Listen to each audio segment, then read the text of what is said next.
have a fun theory. You ready to start this thing? You ready to start this thing with a fun theory? On a Sidney theory. Yeah. Does it involve ancient aliens and advanced civilizations? It doesn't involve either. I mean, we could like small talk chat a little bit until you're buttered up and ready for this. But you know, it's absolutely 100% accurate. Like there is truth. There's a lot of truth to it. I think the truth in the theory is going to be hard to accept. Oh, I'm not gonna like it, huh? I'm not saying that. I'm just saying like the conventional wisdom is going to go against conventional wisdom. Is this about white women? I mean, not specifically, but I'm sure they're involved. They're involved in everything. I guess you better just throw it out there, because now I'm just going to be wondering the whole time and trying to figure out how you're buttering me up to accept this theory. And you just got to, I don't know, put it out there and maybe we'll move on and come back to it. I will put it out here. So this theory is about why potentially some fathers leave and maybe why most fathers leave. And it might not even be something they even understand themselves or can really conceptualize. And I've never seen anybody verbalize this in a way that somebody can be like, yeah, that's why I left. Yeah. Right? Okay. So, okay. Do you like, not that we'd call them out on this podcast, but when you talk about fathers that left, like what fathers do you have local, like do you have people that come to your mind? My dad left. Yeah. You know, he left my mom. He technically left us. So that's your like reference point? No, it's just I also grew up in the black community. So you're just everywhere? Yeah, it was all around me. Fathers leaving all around me. It was like a father left every day. Yeah. You know, so. But like they were still, I don't know. I guess it's because I grew up on a military base, right? Mm-hmm. So if your dad didn't leave, like if your dad left, you left, you know? Because you couldn't live on the military base if you weren't in the house with, some mothers worked in the Army too. But for the most part, like if the dad left the family moved. So I didn't grow up in a place where there are any dads leaving. Yeah, I grew up in a place that was the place it was because all dads left. But were they still like your dad was still around town? He was still around, but he left. He wasn't in the house. He was, you know, I had to ride my bike to see him. I know. I just find that even weirder. Like, you might run into your dad at the grocery store, but he's not. Well, I had a very fortunate situation. I mean, my dad, even though he left, he was still very involved in my life. That was, from what I saw around me, that was unique. Yeah. A lot of people had a lot of trepidation about the fact that they didn't see their dads. I mean, I know people that met their dad one time in their life. Like I'm at the age of 40, I have peers that have only met their father one time and their father's still alive. Yeah. That's crazy. Yeah. It's wild, but it's you know, it's not an isolated incident in the black community, and you know, statistically more white fathers leave than black fathers. Yeah, you know? yeah. But no, it's not shocking. It's not like I didn't know it. It's just like when you try to think about the reality of it, it's just, I don't know. It's crazy. Yeah. I mean, it is a wild thing to consider, right? Yeah. And so here we go. The reason why most fathers leave, right? And I've never heard this really broken down this way, but women suck. That's not it. That's not. I just want to see your reaction to that. Okay, hear me out, right? This is because when it first hits your ears, you're gonna be like, "Fuck you," but then you're gonna be like, wait a second, right? So I really believe in my heart that one of the reasons that fathers leave is because they love their families so much, right? That being with them makes time seem like it's moving so fast that it makes the father constantly fearful of his imminent death. Like it just seems like it's bringing death closer. It's like a wormhole. Like living with your family, like loving your family is for a father. Loving your family is a wormhole to death.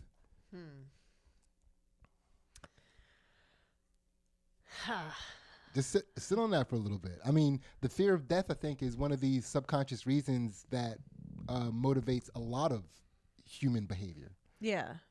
No, I don't know. I don't know. I'm not ready to speak on your theory yet, but I do know as a mother, when in the age that our children are at, I definitely think a lot more about them leaving the house. You know, like that's inevitable. It's inevitable. It's gonna happen. Yeah. And it's very disturbing. You know. Yeah. I'm like very aware that our children are like right on the cusp of going to an age where they're like, Mom, I don't need you.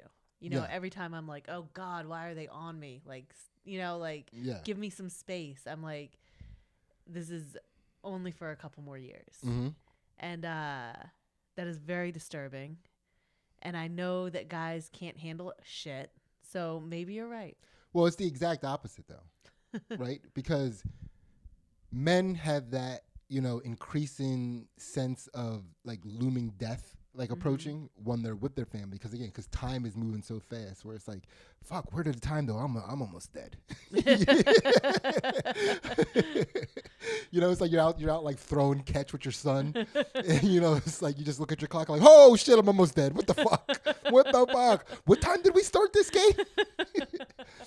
Right? But it's the opposite with women, because when the kid leaves the house, there's this appearance of exponential growth towards adulthood by that kid. Like that kid just seems like they're growing up so fast now. I mean, it already seems like they're growing up fast in the house, and that's what freaks out the dad. But it's like when the kids leave the house, like the dad's finally like, oh, thank God. Now I can just sit in this rocking chair and just like enjoy not dying for a little while. Let me just bask in not dying for a moment, please, please.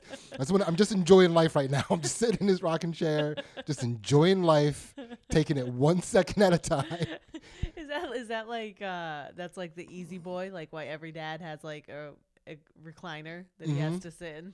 Just sitting here and stop time. Like nothing seems to exist outside of this chair. It's like a time loop or something, or what am I trying to say? It's like wormhole? It's opposite. It's like, so the wormhole is what moves you quicker to another thing, and this is like, you know, it's like stasis. You're in like you're in a hyperbolic chamber where you're frozen. You know, and it's like, dude, just like wake me up when it's 2040 so I can see what you're doing with titties. And it's all I care about. Just like let me know the new wave of titties in 20 years. Yeah. And you know, I'll start life back over then. But with women, you know, it's the opposite, where it's like when the kids are out of the house, it just seems like now she's escalating towards death. Yeah. Right? Because like she's measuring her life based off the tent poles of her children.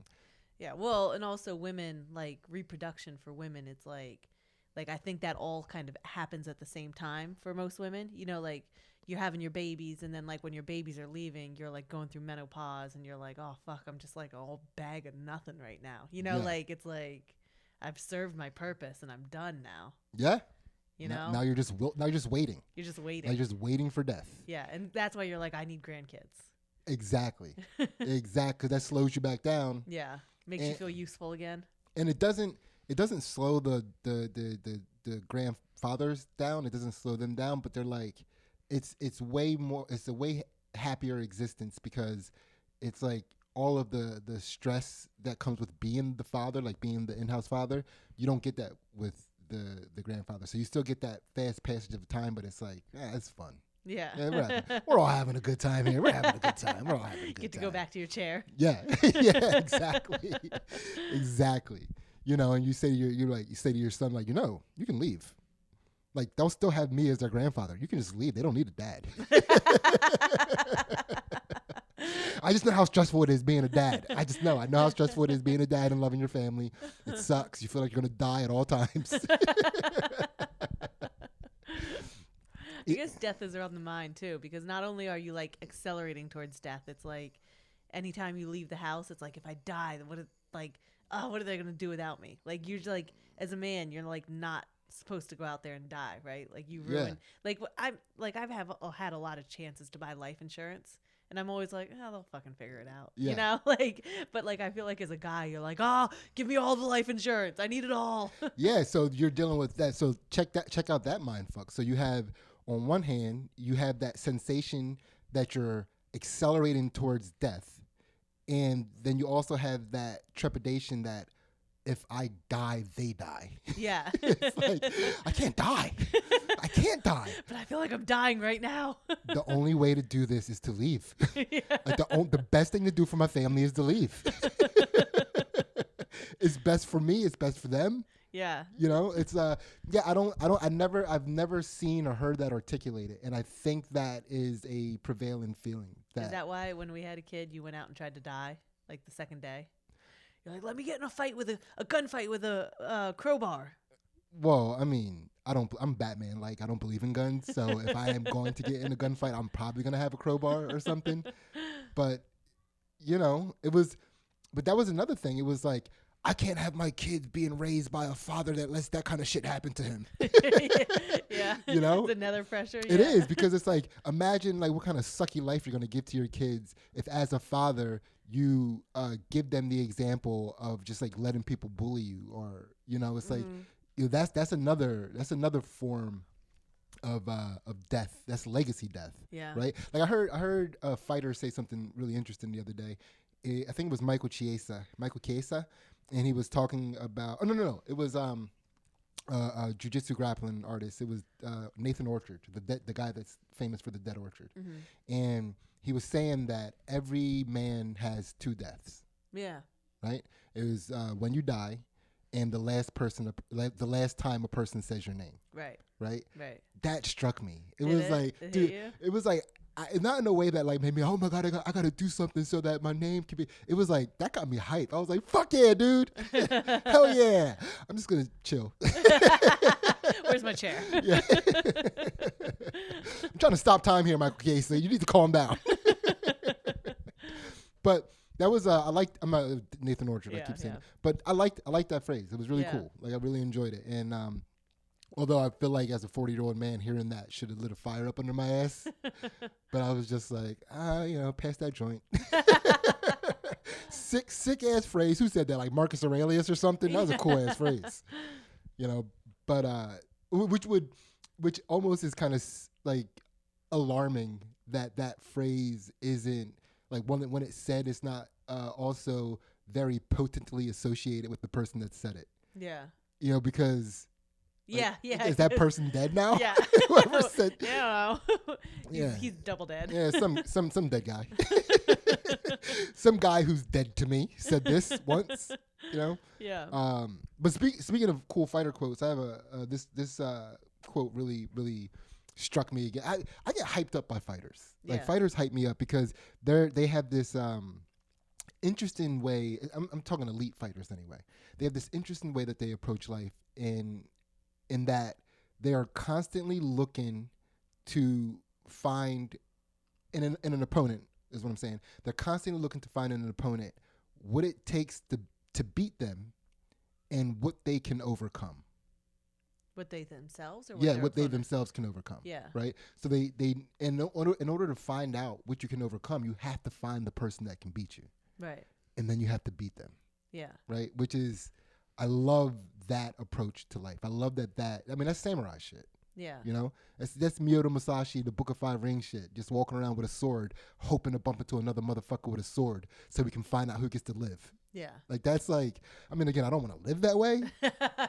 You like it in theory, though? I love it in theory. I love it in theory. A virtual reality world of that would be pretty cool. I don't know how many deaths I could take virtually either. You know, it's like, that would be sick though if there was like a virtual reality samurai game, and that if you lost, you're not allowed back in the game, and you also don't get to watch to see who's winning. You're out of the game. You better go play Tetris, motherfucker. You're out. Yeah, out of the game. But yeah, like I get motivated by a lot of but just by the way that fighters live. You know, watching that Max Holloway, Calvin Kattar fight, Calvin Kattar got his ass whipped for 25 straight minutes, maybe even 25 minutes and 30 seconds. I don't even know. Like, because I think, like, in between rounds, he was still getting punched somehow. If you look at the numbers, it's like, dude, when was he not punching you? Yeah, that's, you know? Intense. It's intense. So he landed, like, over 450 strikes. He threw over 700. Man, the other guy, Cater, gets to walk away and be like, I can take over 400 punches in 25 minutes. I mean, that's something, right? It is something. And not only that, so Cater, you watch that fight, there was never, and this is the delusional shit that makes me love fighters. Calvin Cater's my new favorite fighter. Yeah. Right? Max Holloway was already in my group of favorite fighters. Calvin Cater is now in that group. He's in the pantheon of god fighters in my own mind. Yeah. Right? And when in that fight, again, he is getting destroyed. Yeah. From the opening bell, it was evident that Max Holloway's striking was just on another level. And Calvin Cater, he's not a grappler. He didn't have a plan B. Yeah. Right? Not a single moment in that fight did it seem like Calvin Cater thought he couldn't win. Yeah. I don't even think there was a moment in that fight that Calvin Cater felt like he was losing. Yeah.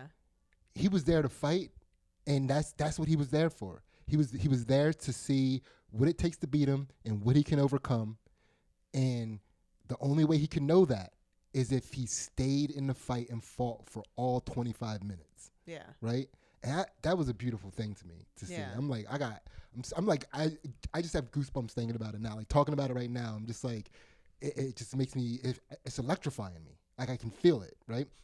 And that's the type of inspirational shit that I think only a fighter can do. Like in our world of like sports and stuff, like only a fighter can give you that feeling. Yeah. Because the consequences for losing for everybody else is just like, oh, you're just down on points, you know? Yeah. But that guy got his face punched 446 times.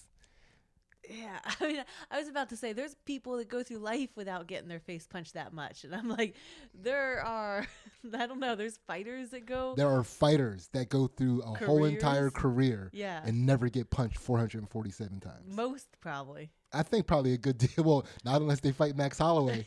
Yeah, you fight Max Holloway, you're getting really close to that number automatically, you know? Yeah. So here's that, Conor McGregor, if you don't follow fights, again, hopefully, this is entertaining and interesting enough that you don't have to feel like you follow fights to be following what we're talking about right now. So Dustin Poirier, a good fighter, is fighting Conor McGregor, who is like a global icon for fighting. So pretty much everybody knows him. This is a rematch.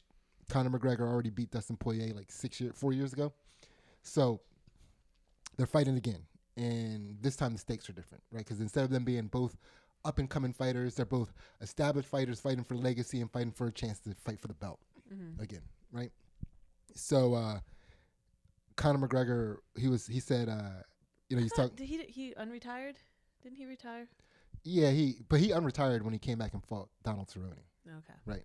That was because he basically retired when the pandemic hit because Ireland was on lockdown and he couldn't get out. Oh, okay. So he was like, fuck it, then I retire. Okay. I don't know who he was throwing a fit to, but he did. Right. Okay.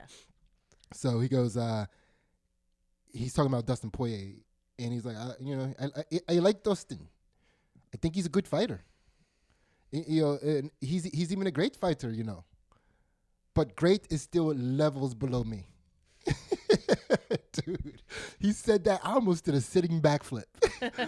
Like just to hear him say that because he believes that. Yeah. He believes that great is still levels below him. Yeah. So be great. It's not enough. It's not enough. And because he believes that, he has to train with that. He does everything with that in mind. And he adopts that swagger. Now, is that true in the grand scheme of things? I don't know. How do you measure that? Yeah. He believes it. Yeah. And he applies that, which is even more amazing. Yeah. So, I mean, I'm just really hyped up. I'm just really hyped up on inspirational quotes right now. You are hyped up on it. Yeah. It's, it's just where I'm at. It's just where I'm at. Yeah. Yeah. I mean, that's like you're saying, whether it's true or not, I don't know if, these people, when you think about being next worldly or being free or being, I can't say great anymore because, great is levels below where his exceptional, however you're going to describe it. Right. I don't know if that's like see, I didn't put it down there. Yeah. If that's not that it's not a constant state because it's, it's where his mindset is. So it's where he's walking at all times. Mm-hmm.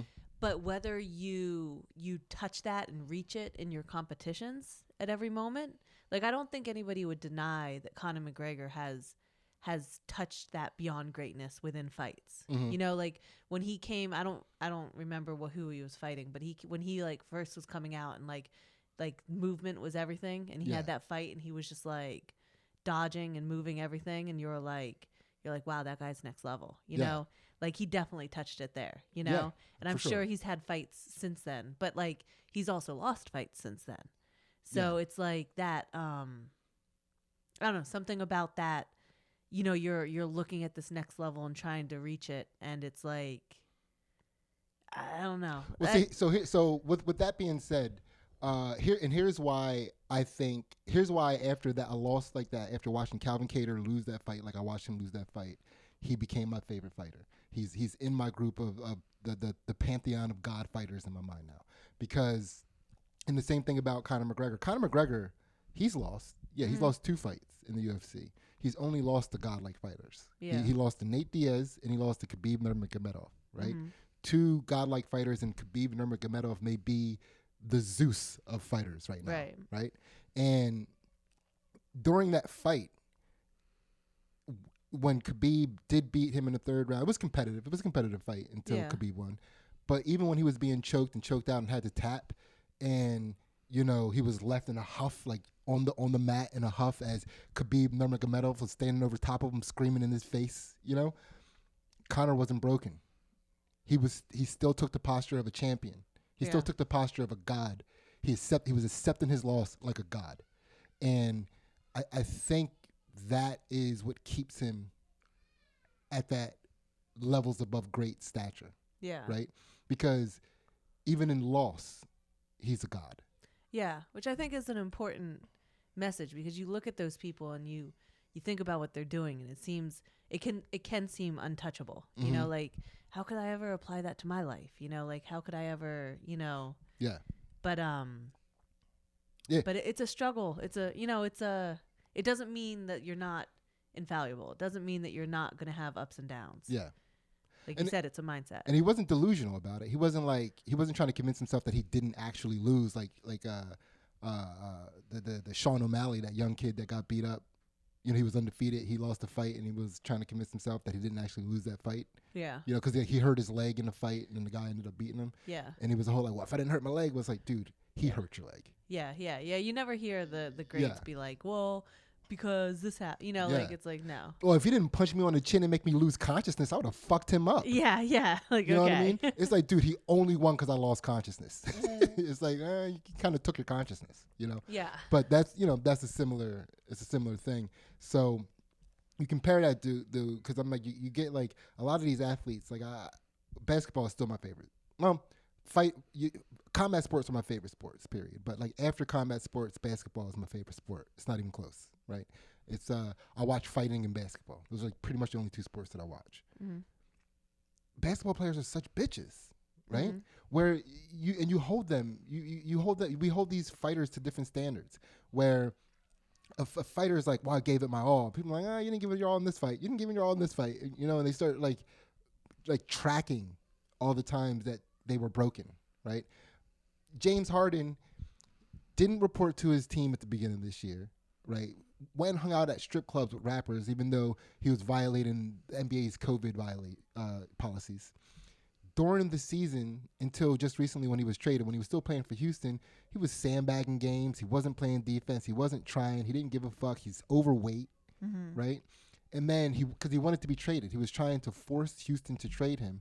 And then when they finally traded him, he told a reporter, I gave that city my all. Yeah. Which is like, why are you saying that? Yeah. Just like admit that shit got ugly and fell apart in the end. Yeah. You can't act like that at the end and say you gave that city your all, because you were still there. That's like in a breakup. When you're like you all know, like if you're in a bad breakup, like you were shitty. Like both of you were shitty. Yeah. And to like walk away, well, I did everything I could to make this relationship work. No, you didn't. You for sure did not. You for sure did not. Yeah. You know, and that's why the relationship didn't work. But that's exactly what that was. That was him trying to save face. He's basically like, man, I don't know, man. That city was crazy. Yeah. That city was crazy. I don't know why that city was keying my car. Yeah. It's like, come on, man. You know exactly why that city was keying your car, dude. Yeah. You treated that city like shit. Mm-hmm. You treated that city like they owed you something. Yeah. And now you're like, I gave that city my all. Yeah. Like, what is wrong with you? No. What is wrong with you? So, but yeah, that's you know, that's just I don't want. This isn't sports talk radio. This isn't sports talk radio. This is Two Jack Bros, ladies and gentlemen. We're here. We're doing it. But you know, I just don't like whiners. Yeah. I just like whiner athletes disgust me. Yeah. And it has nothing to do with the fact that they make all this money. But as soon as you start whining, you've now taken yourself out of that attempting to achieve godlike levels. Mm-hmm. And I just hate to see that. Mm-hmm. You know, it's you know, let's switch subjects a little bit. Yeah. Ready to switch these subjects a little bit? Sure. I just you know, because of my lifestyle choices, I tend to be abreast of you know, psychedelic news. I get a lot of news about you know, what do you say, mind-altering psychedelics. Okay. Right? And I recently came across a story about a guy who injected himself with magic mushrooms. It didn't go well for him, did it? No. For sure, no. For sure, no. Not a good idea. Not a good idea. One of those terrible ideas in the world. But I only know that now because he did it and it didn't go well for him. If you would have asked me a second ago, you know, before reading that story, it's like, what do you think would happen if you injected magic mushrooms? Like, dude, the most ridiculous trip. You know, like he put him in a needle and. Well, he boiled them to make what they call mushroom tea. Yeah. Right. And then he filtered out the mushroom sediment. Okay. He put that in a syringe. Oh. And then he injected himself. Okay, right in the bloodstream. Right into the bloodstream. Yeah. Yeah. And listen, was he was already on mushrooms when he came up with this plan? Well, he was definitely tripping. It's like, you're going to do what? Dude, you tripping. Yeah. You're going to stick what where, man? You tripping. Ew, you tripping. Why you tripping? Yeah. So he clearly isn't black. Yeah. Black people ain't tripping like that. No. Black people, they don't even want to stick vaccines in their bloodstream. Yeah. So. Let's not forget what mushrooms are. Yeah, they're fungus. So what happened is that the mushrooms, because, you know, the inside of the body is a dark, damp place. Yeah. They started to spore and grow. He was growing mushrooms in his bloodstream. That's not good. Yeah, it was like his kidney was failing, his liver was failing, and then they had to. I don't know why I thought this was so funny, but they had him in the hospital and they like had to give him antifungals, which is just, I don't know why that's funny to me. Like, it's not even humorous. It's just like the medical way they handle that situation. But it's just like, I don't know. For me, antifungals are for athletes' feet and toes and stuff. They had to inject it in his bloodstream. Yeah, where it's like, how did that work? Oh, you know, a lot of experiments here. Yeah, because it's like, I mean, I think that's also an experiment. Like, oh, what do we do? Oh, inject him with an antifungal. It's like, isn't that how he got in this problem in the first place? Yeah. Like, shitty. Are you tripping, doctor? You tripping? You tripping, doctor? He was either gonna die or become a superhuman. Yeah, just like like psychedelic man, like psilocybin man. It's just like he's just like constantly like hugging people and just like dancing, just like, you know, just like swirling his hands around, just, you know. He could like give other people like happy trips and stuff, you know. That would be sick if he could just, you know, like a wave of the hand or a touch. Or he has to get in their bloodstream. Does he have to fuck it into you? Is that what it is? Put a finger in your butt. Yeah. Oh, you tripping. You tripping.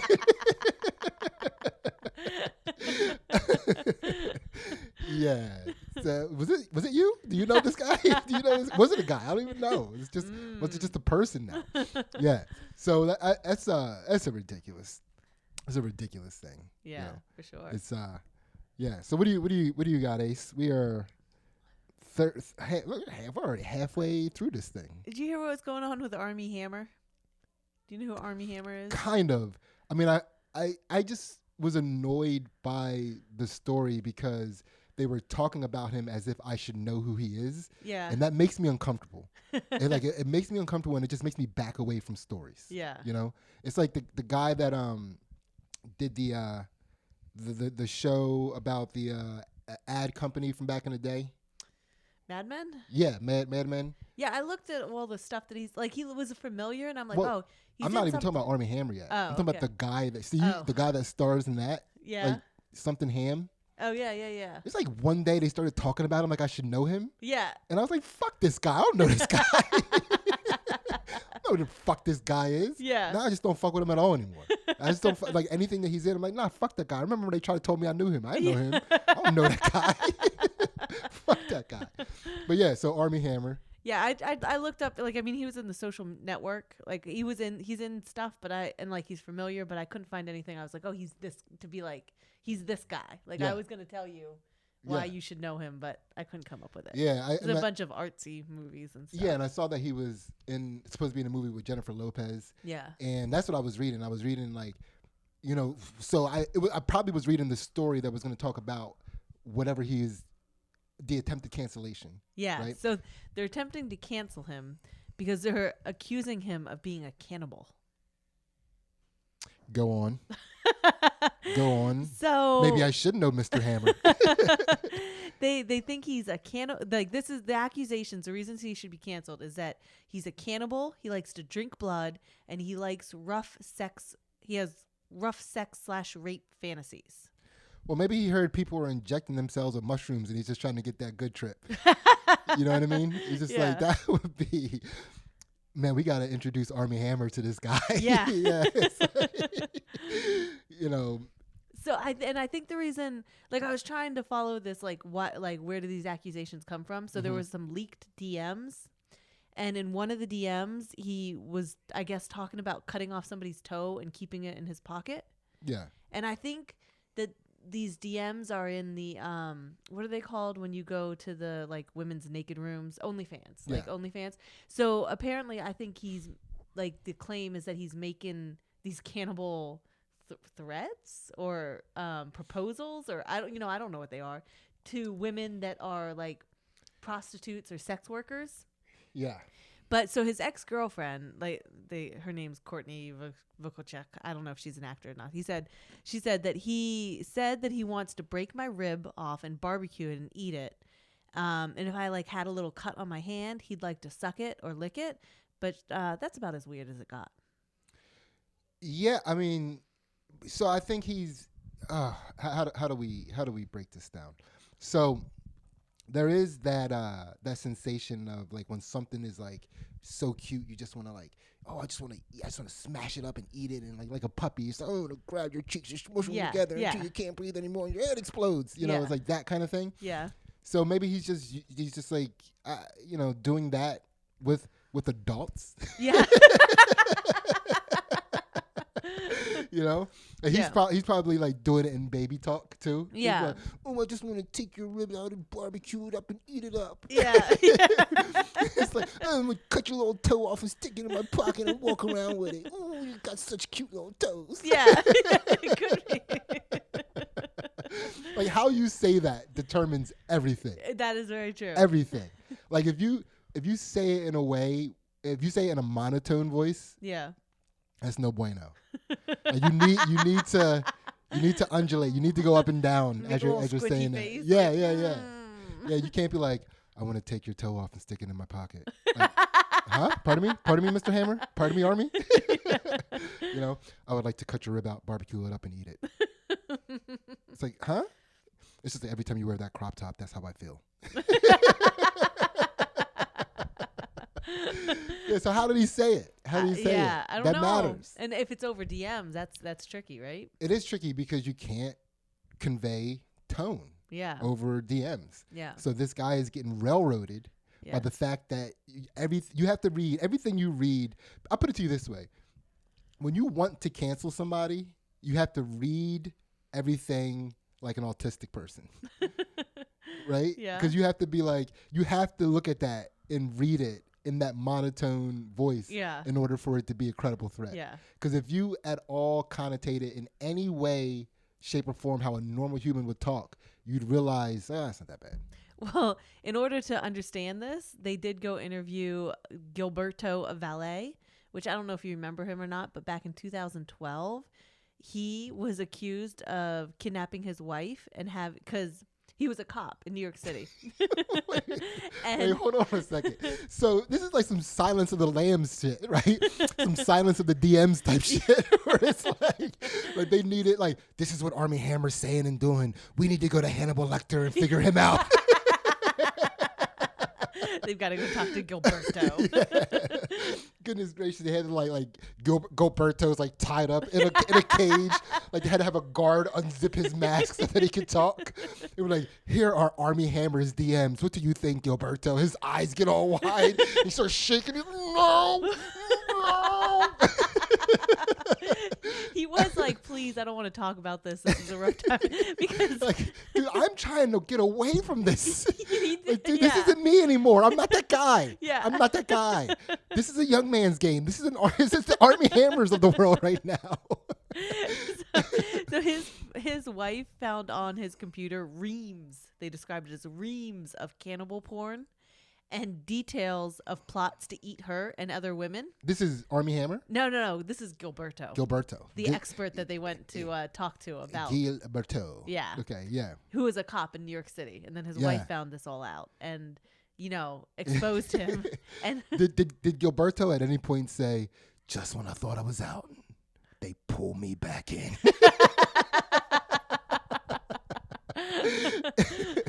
Oh, man. I know like an actual life is probably a lot like more chaotic and depressing to have like that be a thing, and then people come back to you like years later and you're like, I'm not that guy. Yeah. I'm not that guy. But man, he is missing a prime opportunity to say a sick ass catchphrase.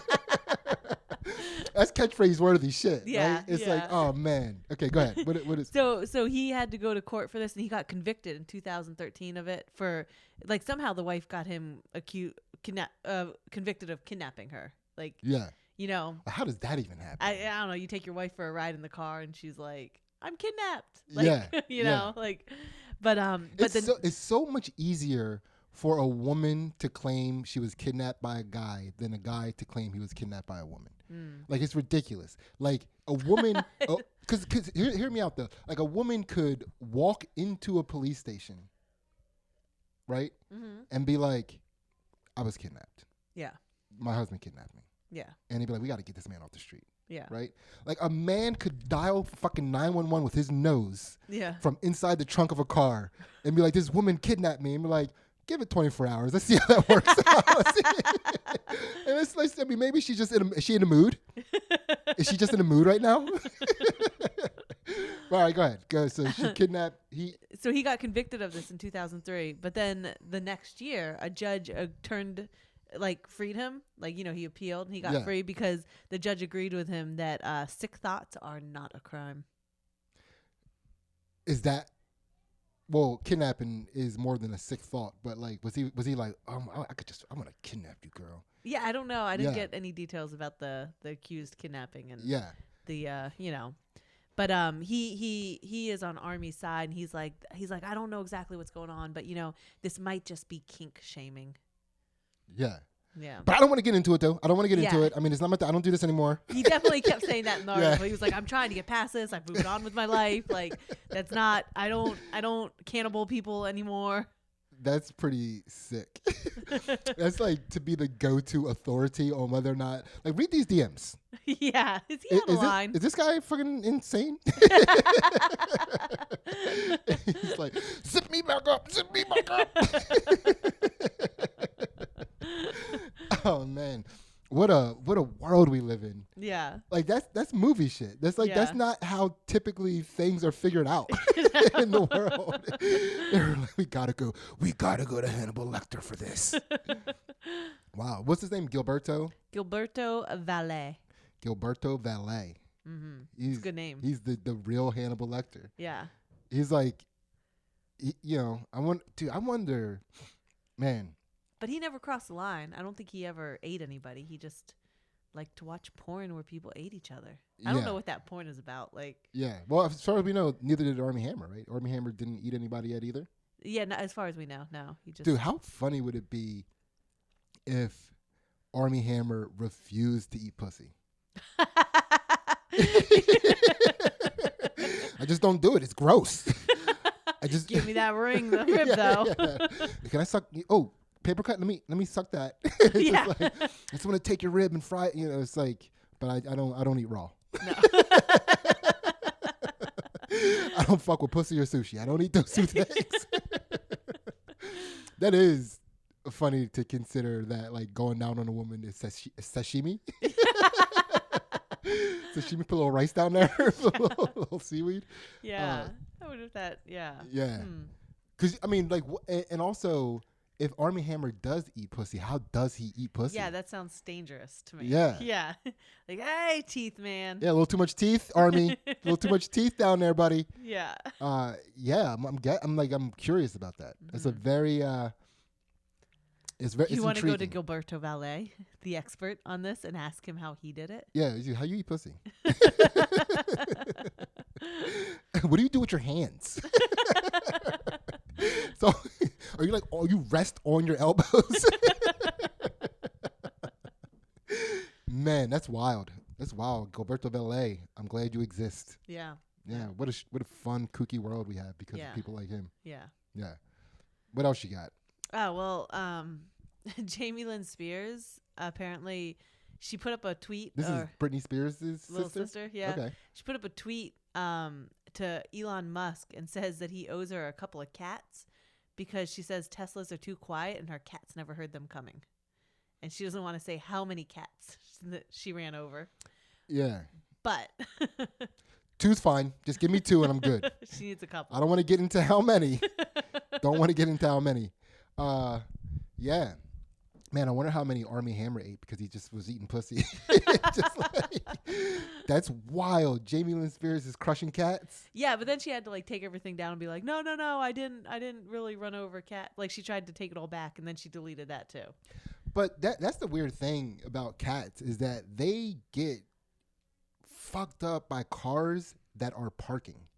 Yeah. You know, cars that are parking and then unparking. Yeah. They constantly get fucked up by those cars. That's Yeah. a strange phenomenon because you would expect cats being so nimble that the last thing that's going to happen to them is getting hit by a car. Yeah. You know, especially in the manner in which they do, because it's always like, I ran over my cats in my driveway. You know, it's Yeah. always something like that. You know, Yeah. I once saw a cat get hit by a car outside of a driveway, like on a street. Yeah. It was running from a dog. You know, because like, you know, when you live in the hood, there's at least one or two stray dogs. Yeah. You know, and this dog was chasing a cat.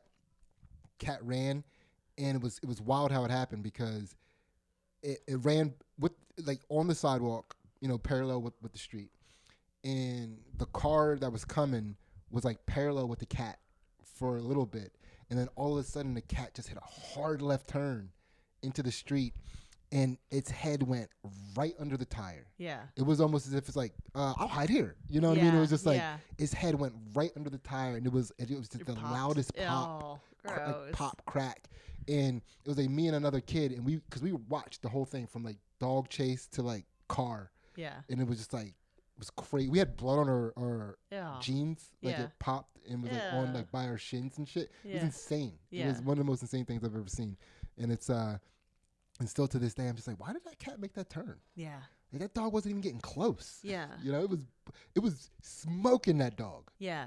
You know, it's weird. Cats are weird that way. Yeah, animals seem weird that way. Like one time when I hit a deer, like I was driving on the road and like the deer was like running next to me, and then all of a sudden it was like, no, I'm gonna run into the car, and it was like we're the only, you know, there was no other cars coming. It was just me and this deer.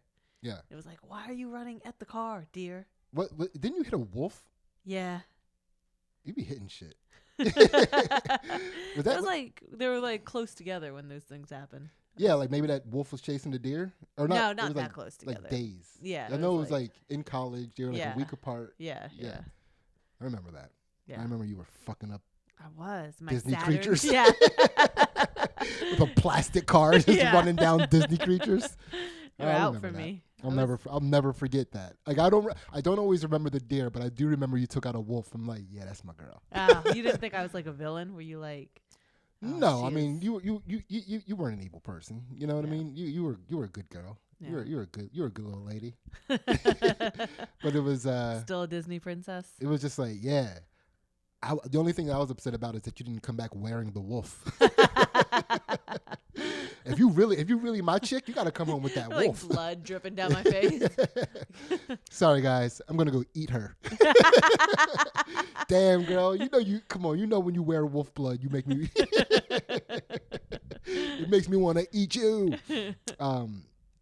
Yeah, where are we at here? I think we're good for a little post-fight podcast without talking about the fight. We'll talk about that on the Patreon and stuff. Okay. We'll get into that tomorrow. Give you some time to mull it over, think about how you want to present it. You know what I mean? It's just and I don't really have all my questions yet about it. So we'll do that. I think we had a good time. Oh, this is just a fun little thing. So the way that the internet is labeling Trump supporters, especially right now after the Capitol thing, they might have been calling Trump supporters this the whole entire time, and I just didn't know about it. Because I'm not really a political person, even though people would love to claim that I'm a Trump supporter because I'm not a Trump hater, which is so annoying. Yeah. But I'm not really a political guy. But they call Trump supporters Cult 45. Cult 45. Cult, not cult. Oh, okay. Like a cult. Cult. And he's the 45th president. Oh, So it's he Cult is. 45. Oh, that's pretty cool. It is cool, Yeah. right? It's like, man, I like that. Yeah. Like, is that supposed to be an insult? Because I want that tattooed on my arm. Yeah. So, like, that's cool. It's a good one. Yeah. Yeah. Like, I mean, if I was him, I'd be like, fuck yeah, it's Cult 45. Cult 45. Yeah, you gotta own It's that like, one. Works every time. Yeah, that's, that'd be pretty sick. That'd be pretty sick. But anyway, this is a good potent little thing. I wanna, if you feel like this is being cut off early, I have to go tonight to do. I'm judging a roast battle tonight, and I need to keep some of this humorous intellect popping, so I can still be sharp as ever doing this roast battle, hosting, judging, which is the easiest part of the roast battle. Yeah. It's like no pressure, Just go enjoy yourself. I'm basically it's You almost get to like do this a lot. Oh. yeah. Like- I'm like I'm still being an artist because I still have to make jokes, but I'm like back when like P Diddy was like remixing all those songs. Yeah. It's like I'm just taking other people's shit and just adding to it. Yeah, It's like the yeah. easiest thing to do. I'm crushing it. Yeah. I'm crushing it. So it's like bad boys for life. I should just say that after every joke that I do that hits. Like, Yeah. bad boys. So let's give these shout outs real quick. Shout out Mike Butler, Mike Levy, Liz Bott, Doc, Kevin Stevens, Julian from Canada, and his wife Meg.says.so, and her Instagram page, So and Tell. She saved their lives during the pandemic. Kevin Lau, Mary Jo Butterly, Nicole, Raj, Janelle, Courtney, Rick, Coach Rick, Andrew Pace, Keith Butts, Kyle Hancock, Erica Daniels, Levi Mercer, Justin Masabi, Ezekiel Ellis, Logan, Ryan, Roger Down, Joe Rob, Joe Francis, and his girlfriend's company, Saved by the Wreath. I hope you guys got married during the pandemic, or maybe you guys are separated during the pandemic. Who knows? I don't know. TJ James, our man down under, holding us down. Nick Cupsey and his 2 books, Lost in the Mail, and The 5 People You Meet in Wawa. This old guy, Chris Bruno is not the old guy. This old guy, Chris Bruno, Kevin McGran, Graham Hoffman, Chris Tucker, Derek Towson, who is my brother. We have a different last name. I will get to that, I promise. Sean Dowdy. Maybe we'll do an episode where we interview like all of our parents. And just like put it on one episode. That'd be fun. Yeah, like 10 minutes a piece or something like that. Yeah. And like can you why do I not have the same last name as any of my siblings, Mom? Yeah, Guy Patterson, Brian Bachner, Toscani Rodriguez, and our man Sean the Boner King. King of all boners. All right. That is what we are doing for this week. Well, we're not. Not this episode is what we're doing this week. Also, you're currently listening to Melissa Biokingdom and her band Circadian Clock. Check her out on Beethoven Violin on YouTube, man. Give her some subscribes, give her some rates and reviews, and listen. She's good. She's a good artist. Thank you so much for listening. We really appreciate your support.